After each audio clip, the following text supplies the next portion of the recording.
Hello everyone, how are you? I hope you are fine. In this video, we'll see the next concept of basic accounting terms. So the next concept is capital, जिसे हम हिंदी में पूंजी कहते हैं. Now let's see what is capital. It refers to the amount invested in the business by the owner of the business.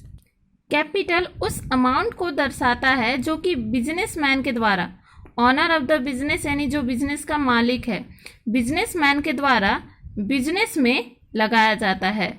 जैसे मैंने कहा कि राहुल ने 1,00,000 रुपये लगाकर अपना बिजनेस स्टार्ट किया, तो यहाँ पर जो 1,00,000 है वो उस बिजनेस का कैपिटल कहलाएगा. मान लो ये राहुल है और इसने जो है एक फैक्ट्री खोली है. इसने क्या किया कि एक फैक्ट्री खोला. ये इस फैक्ट्री को खोलने में यानी कि इसको अपना बिजनेस स्थापित करने में 1,00,000 रुपये का खर्च हुआ. यानी कि इसने जो है 1,00,000 रुपये में एक फैक्ट्री खोली. आई मीन टू से राहुल ने इस फैक्ट्री पर 1,00,000 रुपये इन्वेस्ट कर दिया. तो इस बिजनेस में ये जो 1,00,000 रुपया है ये कैपिटल है. So in the simple language we can say businessman के द्वारा बिजनेस को स्टार्ट करने के लिए जो कुछ भी लगाया जाता है वो कैपिटल होता है. जो कुछ भी का मतलब यहाँ पे पैसा या पैसों से रिलेटेड कोई भी चीज़. आप यहाँ पे एक लाइन और नोट करेंगे, it can be in the form of money और मनी वर्थ. जो हमारा कैपिटल है वो मनी भी हो सकता है, मनी के रूप में भी हो सकता है, या मनी से रिलेटेड, पैसों से रिलेटेड कोई भी चीज़ हो सकता है.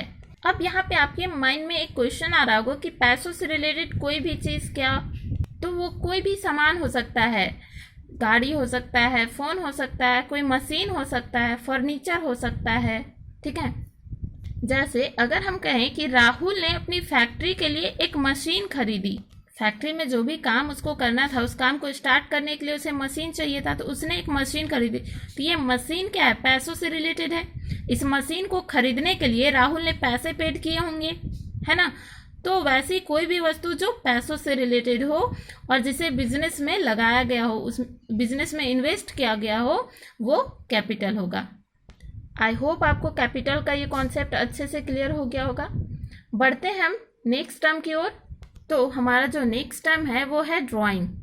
अब तक आप लोगों को लग रहा होगा कि ड्राइंग का मतलब तो चित्रकला करना होता है, ड्राइंग बनाना होता है ना. बट अकाउंटिंग में ड्राइंग का मतलब कुछ और ही होता है. तो चलिए देखते हैं कि ड्राइंग का मतलब क्या होता है. It refers to the money और money worth taken by the owner for personal use. बहुत ही ध्यान से सुनिएगा, बहुत ही इंपॉर्टेंट कॉन्सेप्ट है कि ड्राइंग क्या है, या उस मनी या मनी वर्थ को दर्शाता है जो कि ऑनर के द्वारा, ऑनर यानी जो बिजनेस का मालिक है, ऑनर के द्वारा पर्सनल यूज़ के लिए लिया जाता है.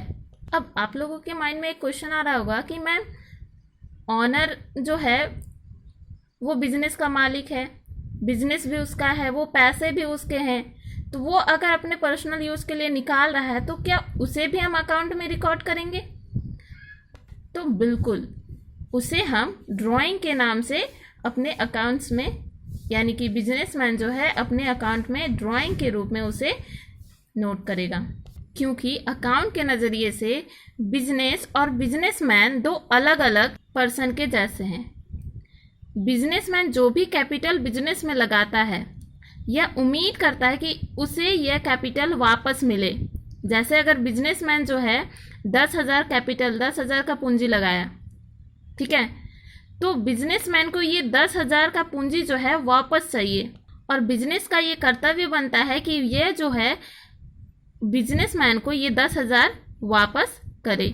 ठीक उसी तरह से बिजनेस को बिजनेसमैन के पर्सनल कामों में या उसके पर्सनल कामों से कोई मतलब नहीं होता है.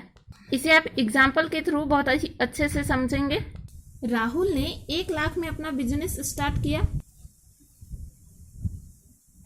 अब राहुल को जो है अपने घर के खर्च के लिए, घर में कुछ काम आ गया, उसमें उसको पैसे चाहिए थे, तो उसने क्या किया कि बिजनेस से पैसे निकाले। इट मीन्स उसने बिजनेस से कैश विथड्रॉ किया, कैश निकाला। ठीक है, तो यहाँ पर ये जो अमाउंट होगा, ये जो कि राहुल ने अपने घर के खर्च के लिए बिजनेस से निकाले, तो हम इसे, इस अमाउंट को ड्राइंग कहेंगे। और केवल पैसा ही नहीं, पैसों से रिलेटेड कोई भी चीज़ वो बिजनेस से अगर निकाल रहा है, बिजनेस से अपने घर के लिए, पर्सनल यूज के लिए वो निकाल रहा है, तो वो चीज़ क्या हो जाएगा, ड्राइंग। सपोज कि राहुल अपने फैक्ट्री में ग्लास का प्रोडक्शन कर रहा है और उसके घर में ग्लास की आवश्यकता पड़ी, या फिर हम ये कह सकते हैं कि वह अपने फैक्ट्री से ग्लास जो है अपने घर के यूज के लिए ले जाता है। तो इस कंडीशन में इस ग्लास का जो भी पैसा होगा, जो भी कॉस्ट होगा, इस ग्लास में जो भी लागत लगा होगा, वह अमाउंट ड्राइंग होगा। यहाँ पर एक पॉइंट आप याद रखेंगे जो कि आगे चलकर आगे के चैप्टर में आपके लिए बहुत ही काम आने वाला है।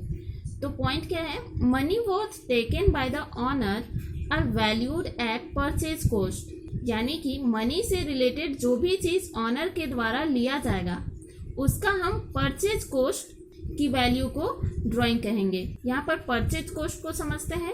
जैसे अगर हम कहें कि हमारा एक फर्नीचर का दुकान है, हम फर्नीचर का बिजनेस कर रहे हैं जिसमें टेबल, चेयर ये सब बना के और बेचते हैं। मान लेते हैं कि एक चेयर का कॉस्ट जो है वो 400 रुपीज़ पड़ता है, लेकिन जब हम इस चेयर को बेचते हैं तो इसमें अपना प्रॉफिट ऐड करके इस चेयर को हम 500 रुपीज़ में बेचते हैं। तो इस कंडीशन में अगर मैं अपने घर के यूज़ के लिए एक चेयर लाती हूँ, है ना, एक चेयर को मैं अपने घर के यूज़ के लिए लाती हूँ, तो उस चेयर का जो एक्चुअल कॉस्ट है यानी कि 400 रुपीज़, ये हम ड्राइंग के रूप में अकाउंट में रिकॉर्ड करेंगे।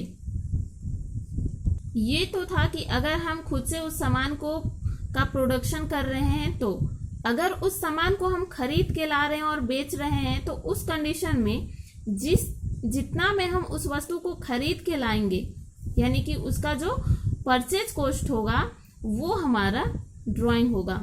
उम्मीद करती हूँ कि आपको ये कॉन्सेप्ट बहुत ही अच्छे से क्लियर हो गया होगा। आज के लिए इतना ही। Thank you.